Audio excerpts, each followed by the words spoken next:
नमस्कार दोस्तों, आप सभी का हमारे YouTube चैनल ऐसे क्लासेस पर स्वागत है। तो दोस्तों, हमारा जो चैप्टर चल रहा था वो था चैप्टर नंबर 3 पोलिनोमियल। उसमें हमने एक्सरसाइज 3.1 स्टार्ट कर दी थी। उसका फर्स्ट क्वेश्चन हमने कर लिया था। अब हम पढ़ते हैं एक्सरसाइज 3.1 का क्वेश्चन नंबर 2। इससे पहले यदि आपने अभी तक हमारे चैनल को सब्सक्राइब नहीं किया है तो पहले हमारे चैनल को सब्सक्राइब कर दीजिए। और दोस्तों, आप लोग जो है 10th क्लास का संपूर्ण सिलेबस हमारे यहाँ से प्राप्त कर सकते हैं मैथ सब्जेक्ट का।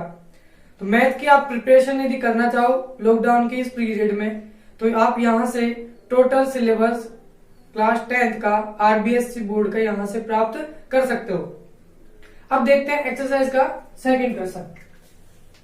जो फर्स्ट क्वेश्चन था उसमें हमारे को कोई पोलिनोमियल दे रखा था, क्वाड्रेटिक पोलिनोमियल।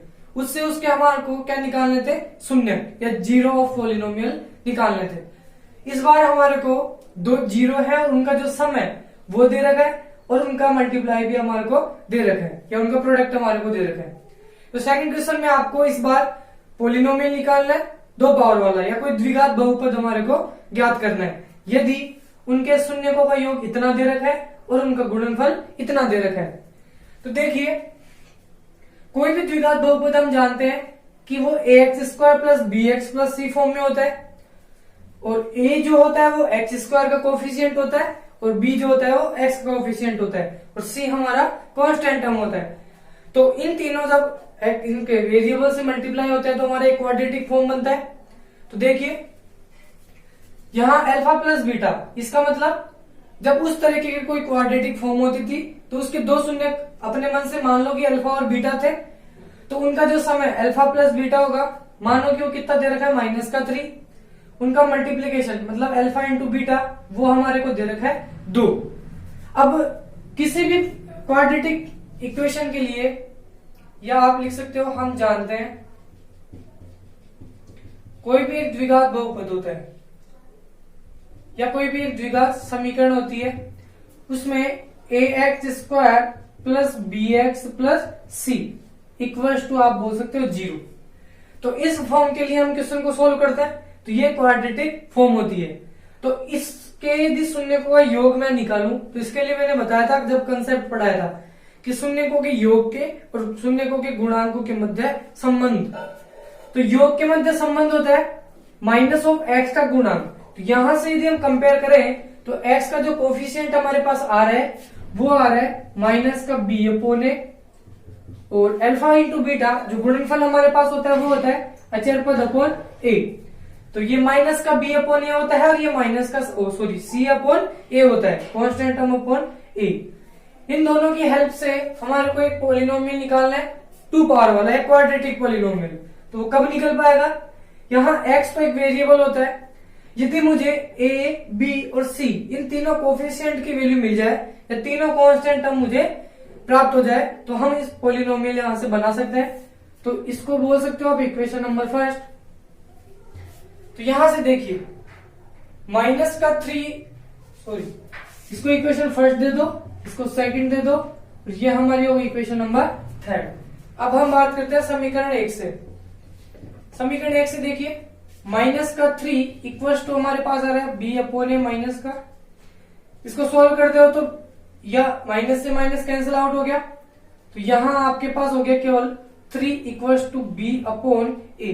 इसके हर में कुछ भी नहीं है तो आप अपने मन से 1 लगा सकते हो। इसको इक्वेशन नंबर 4 नाम दे दिया। इसी तरीके से अब इक्वेशन नंबर 2 लो। यहां आपको दे रखा है 2 इक्वल्स टू दे रखा है c/a। 2 के नीचे कुछ भी नहीं है तो आप 1 लगा सकते हो। ये हो गई इक्वेशन नंबर 5। अब ये भिन्न के रूप में हमारे को नंबर दे रखा है। देखिए, जैसे मान लो x की वैल्यू मुझे दे रखी है 2 और y की वैल्यू हमारे को दे रखी है 3 और मैं यहां से बोलूं कि x/y तुम्हारे को निकालना है तो ये हो गया x की वैल्यू 2 और y की वैल्यू 3। तो इस तरीके से कोई भिन्न हमारे को बराबर में दे रखी हो तो उनका हम कंपेयर कर सकते हैं। तो न्यूमरेटर की वैल्यू उसके सामने वाली हो जाएगी और डिनोमिनेटर की वैल्यू भी डिनोमिनेटर वाली हो जाती है।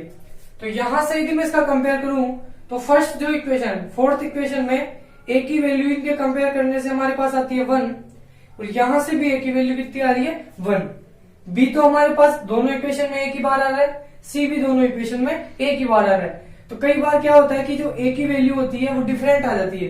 तो यदि हमारी ए की वैल्यू डिफरेंट है तो ए तो हमारा एक्स स्क्वायर का कोफिशिएंट होता है, तो ए की पॉलिनोमियल में एक कोफिशिएंट की दो वैल्यू तो हो नहीं सकती। तो यदि दोनों इक्वल है तब तो ठीक है, यदि इक्वल नहीं है तो पहले हम उनको इक्वल बनाएंगे, उसके बाद हम सॉल्यूशन लिखेंगे। तो अब देखो समीकरण 4 से हम तुलना करते हैं गुणांकों की। तो ए की वैल्यू यहां से आपके पास निकल के आती है 1। अब यहां से भी ए 1 आ रहा है और यहां से भी ए 1 आ रहा है। तो समीकरण 4 व 5 से दोनों समीकरण मैंने ले लिए। यहां से ए की वैल्यू 1, बी की वैल्यू देखिए यहां भी आ रहा है केवल, तो बी की वैल्यू हो जाएगी हमारे पास 3 यदि हम दोनों की तुलना करेंगे तो। और सी की वैल्यू भी हम यहां से पांचवें वाले इक्वेशन से हमारे पास आ रही है 2। सॉरी, सी की जो वैल्यू है वो आ रही है 2। अब आपको ए, बी और सी की वैल्यू जैसे ही पता लगी तो आप पॉलिनोमियल निकाल सकते हो। तो यहां लिख सकते हो अतः जो द्विघात बहुपद निकल के आएगा वो आ जाएगा, द्विघात बहुपद होता है a x square plus b x plus c. A की वैल्यू मतलब 1 into x square plus b x, तो बी एक्स मतलब 3x plus C equal to 2, तो सी की वैल्यू आपके पास आ गई 2। ये आपका पॉलिनोमियल हो गया। तो एक को इससे मल्टीप्लाई किया तो यहाँ एक्स स्क्वायर, ये हो गया 3x प्लस 2। तो ये हमारा अभिष्ट एक द्विघात समीकरण प्राप्त हो गया। तो यदि आपको शून्यकों का योग दे तो इस तरीके से आप बहुपद बनाओगे, यदि बहुपद दे तो गुणनखंड विधि से उसके शून्य निकाल लेंगे। अब यदि शून्य की दे आपको तो शून्यकों की सहायता से कैसे बहुपद बनाया जाता है तो वो भी हम निकालना सीख सकते हैं। तो शून्यकों की सहायता से बहुपद कैसे निकालेंगे, पहले जो शून्य आपको दे रखे होंगे उनके हम गुणनखंड बनाते हैं, फिर उसके बाद उसको सोल्व करते हैं। तो अब देखिए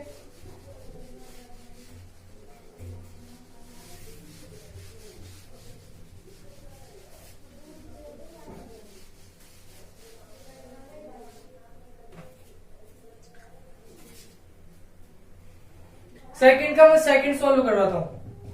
यहां हमारे को शून्यकों का जो योग है वो दे रखा है √2 और शून्यकों का जो गुणनफल है या प्रोडक्ट उनका हमारे को दे रखा है 1/√3। सॉरी 1/3 है केवल। यहां से देखिए इक्वेशन नंबर फर्स्ट और इक्वेशन नंबर सेकंड दोनों आपको यहां दिखवा रही होगी। तो समीकरण में सबसे पहले एक लेता हूं।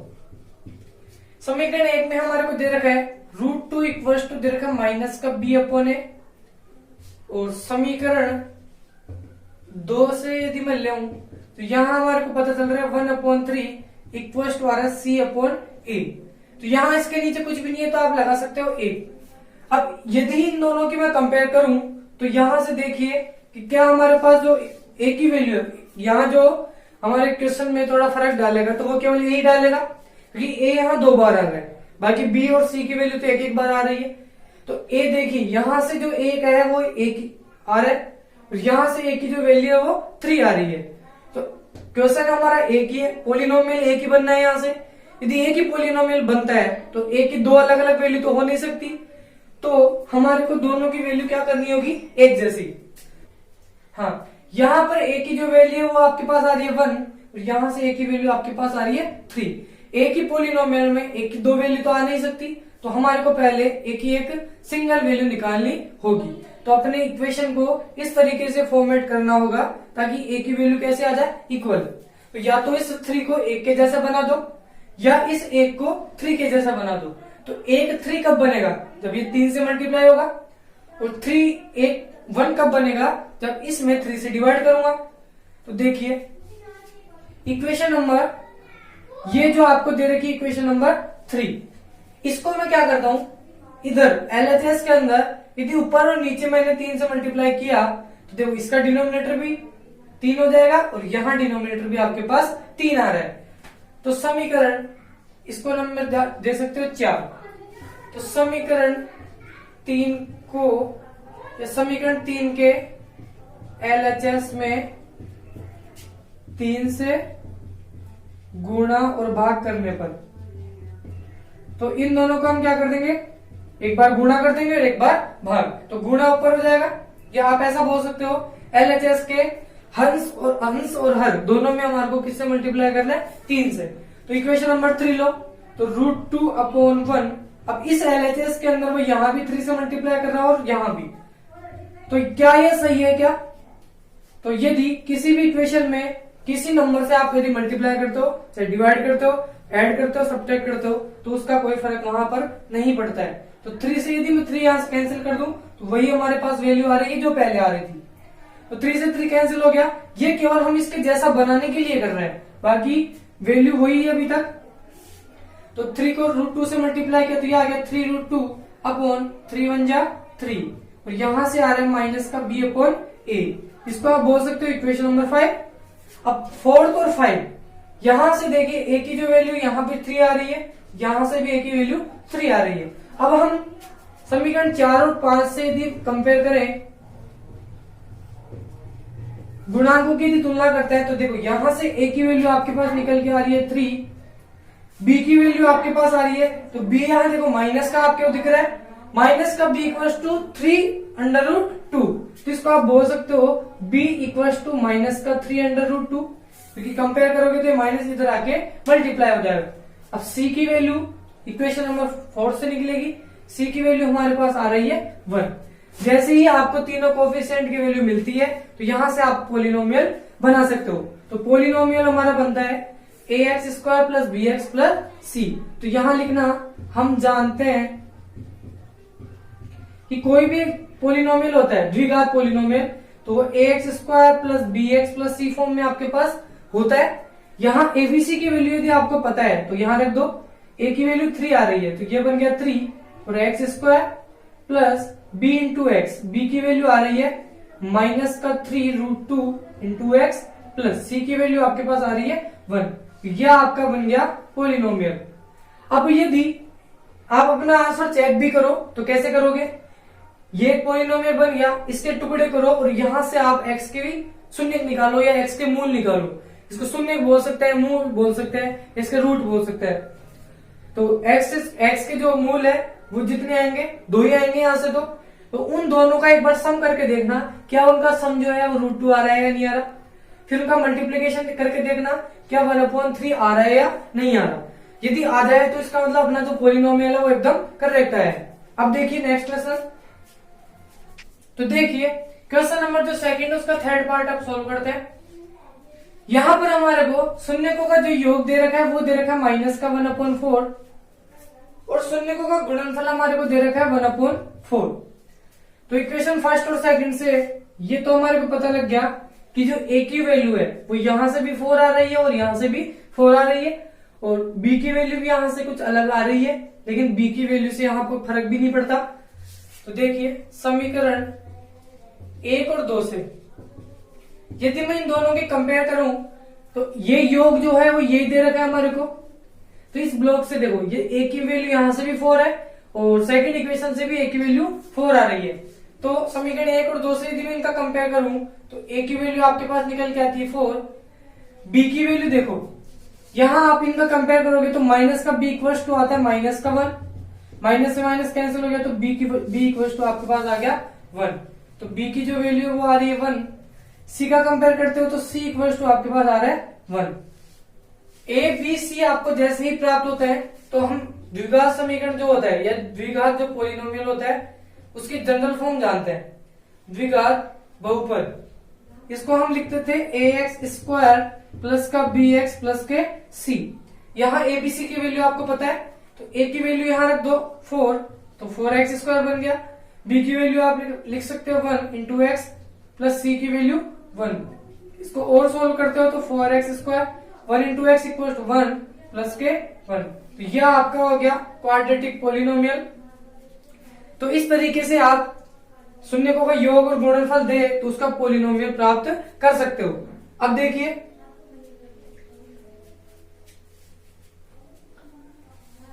नेक्स्ट क्वेश्चन करते हैं एक्सरसाइज का।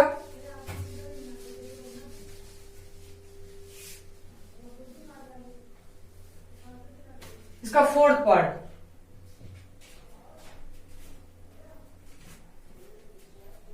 यहाँ आपको दे रखा है 0 और इनका जो गुणनफल है वो दे रखा है √5।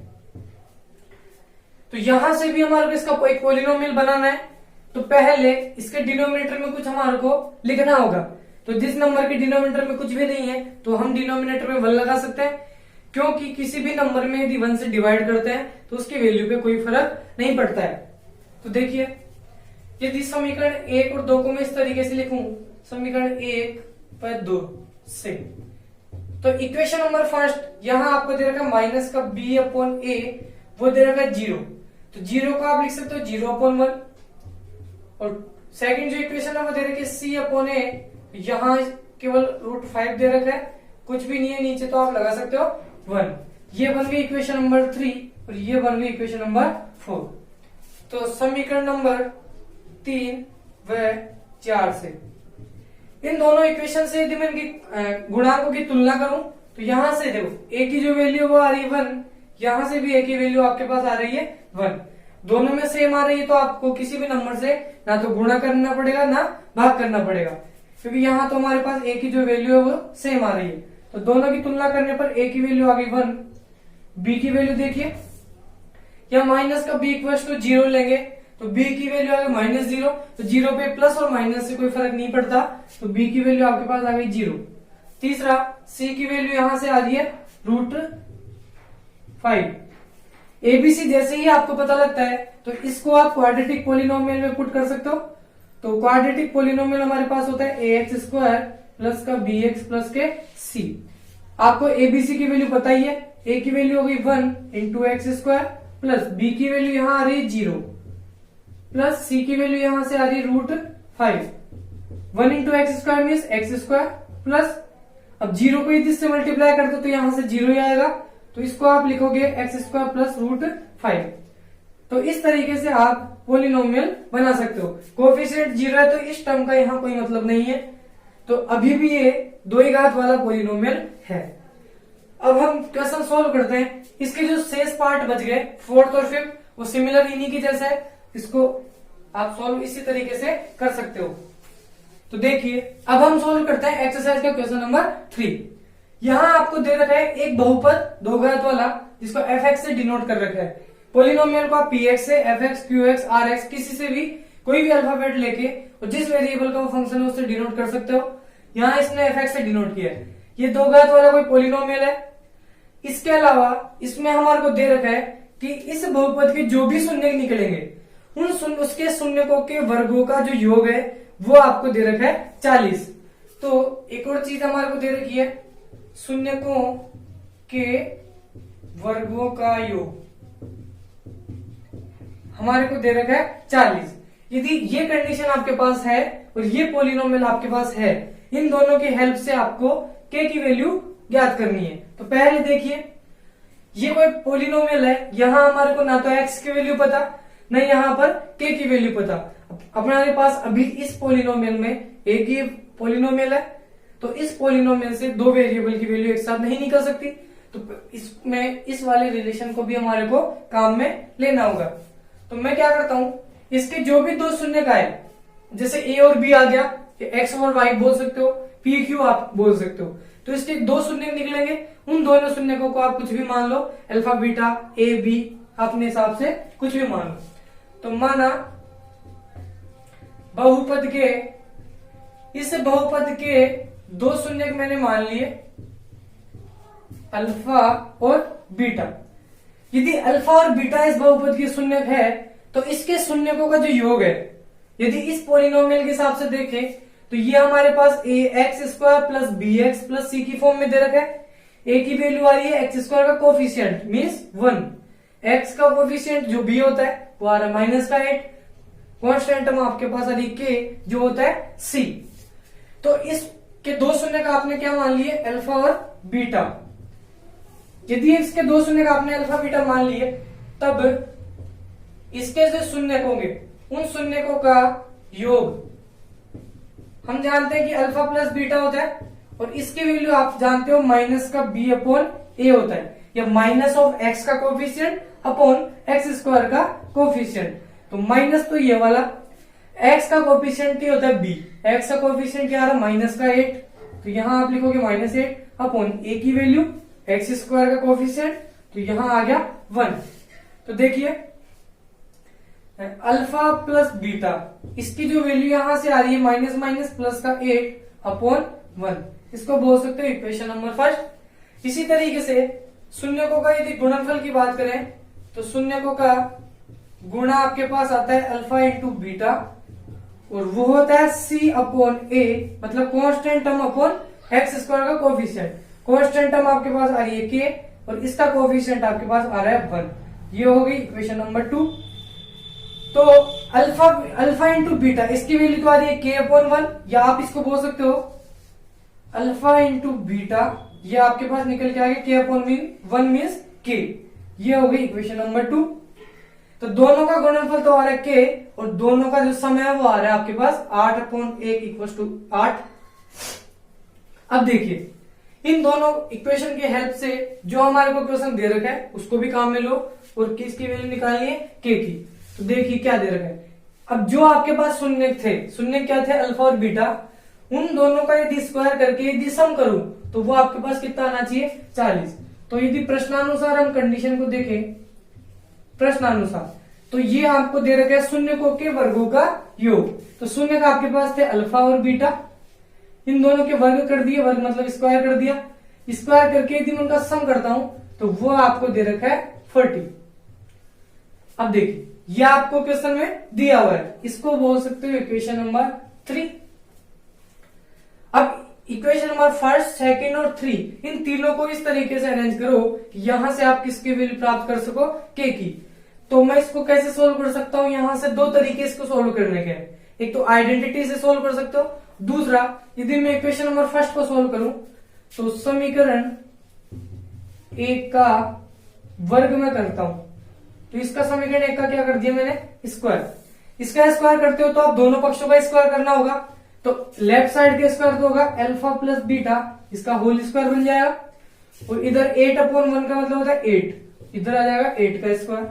इसको सोल्व करते हैं a प्लस बी का होल स्क्वायर वाली आइडेंटिटी से, तो a स्क्वायर हो गया अल्फा स्क्वायर, b स्क्वायर मतलब बीटा स्क्वायर, 2ab मतलब 2 into alpha into beta equal to 8 का स्क्वायर हो गया आपके पास 64। अब समीकरण 1 और 2, या जो भी आपके पास इक्वेशन बच गई, एक को तो हमने काम में ले लिया, अब बच रही है आपके पास 2 और 3, तो समीकरण 2 और 3 को आप यहां से काम में ले सकते हो। समीकरण 2 है 3 से, देखो alpha square plus beta square, इस पूरे की जो वैल्यू है समीकरण 3 से आपको दे रखी 40, तो इसकी जगह मैं रख सकता हूं 40 प्लस 2, ऐसे कैसे, अल्फा और बीटा का जो प्रोडक्ट है वो आपको दे रखा है के इक्वेशन नंबर 2 से, तो इसकी जगह आप रख सकते हो के इक्वल टू हमारे पास चल रहा है 64। यहां जो भी आपके पास इक्वेशन है उसमें केवल के ही एक वेरिएबल बच रहा है, या के की वैल्यू हमारे को पता नहीं है, तो अब आप निकाल सकते हो। के को तो एक तरफ रहने दो, जिसकी वैल्यू हम निकाल देते हैं उसको तो एक ही तरफ रहने देते हैं, बाकी सबको एक तरफ से हटा देते हैं। 40 यदि हो जाएगा तो माइनस का 40, तो 2k इक्वल टू यहां से सब्ट्रैक्ट हो गया, आ गया 24, के की वैल्यू आपके पास आ गई 24, गुना वाला इधर डिवाइड में, यहां आ गया आपके पास 12। तो के की जो वैल्यू आपके पास आई है 12, क्या ये वैल्यू ठीक है या नहीं है, तो इसकी भी आप यहां रख के चेक कर सकते हो। तो आपको बोल रहा है कि जिसके 2 शून्य निकालो और उनके वर्गों का यदि आप योग करते हो तो वो आपके पास आना चाहिए 40। तो यदि के की वैल्यू यहां मैं पुट कर देता हूं, यहां आगे 12, तो जैसे ही 12 पुट करोगे तो यहां से इसके 2 शून्य निकलेंगे, माइनस का 6 और माइनस का 2, और माइनस माइनस होता है प्लस, तो x की 2 वैल्यू होगी 6 और 2। क्या दोनों का स्क्वायर करने पे 40 आ रहा है क्या, 6 का स्क्वायर होता है 36, 2 का स्क्वायर होता है 4, 36 और 4 दोनों मिलकर 40 बन रहा है। इट मीन्स जो हमारे पास के की वैल्यू निकल के आई है वो एकदम करेक्ट है। तो इस तरीके से आप इस प्रश्न को सॉल्व कर सकते हो। अब एक और सबसे इंपॉर्टेंट चीज ये है कि ये जो प्रश्न है बहुत इंपॉर्टेंट प्रश्न है, ये आ चुका है आपके बोर्ड के एग्जाम्स में। तो गाइस यदि आपको हमारा वीडियो अच्छा लग रहा हो तो वीडियो को लाइक कीजिए, शेयर कर दीजिए। यदि आपको 10th क्लास के टोटली मैथ यहां से पढ़नी हो तो जरूर से जरूर हमारे चैनल को सब्सक्राइब कर दीजिए। Thank you.